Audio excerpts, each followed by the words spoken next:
rizq, this pathway of goodness that came to you, is directly tied to this. Just as a person might be punished with something that seems so good, but they don't realize that that's actually a direction of pulling them away from Allah subhanahu wa ta'ala and to ultimately what will not be of benefit to them.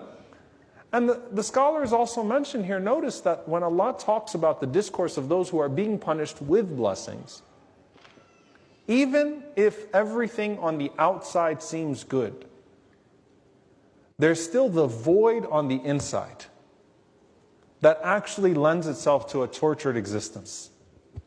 So you see someone and you're like, why do they have all this despite their disobedience, despite the horrible things that they do? Why do they have all this goodness in this world? And what does Allah subhanahu wa ta'ala say? فَلَا تُعْجِبْكَ أَمْوَالُهُمْ وَلَا أَوْلَادُهُمْ إِنَّمَا يُرِيدُ اللَّهُ لِيُعَذِّبَهُمْ بِهَا فِي الْحَيَاةِ الدُّنْيَا وَتَزْهَقَ أَنفُسُهُمْ وَهُمْ كَافِرُونَ.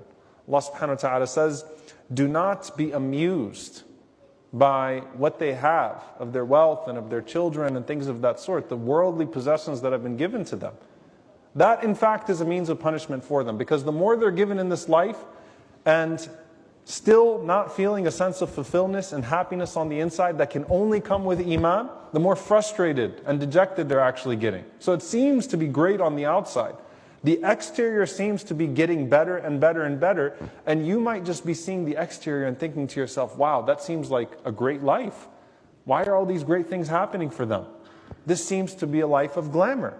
And this is of course one of the problems, that you always see other people's blessings, but you only see your own hardships. You don't see your blessings and their hardships. You see their blessings and you see your own hardships.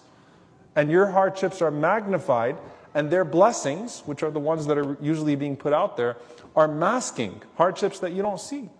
So Allah is saying that even if they have the blessings of this world and the goodness of this world, there is still punishment in the emptiness on the inside that can only be filled with Iman.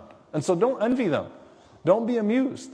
And it's punishment for them in this life, and it's even worse when the soul departs from them in that state. Right? And they have to face the consequences of their deeds and of those actions. So the believers, on the other hand, the righteous, they're given barakah in what they have. They're given blessing in what they have. They always have perspective because of the faith that is inside their hearts. Because of what is inside the vessel, they always have perspective.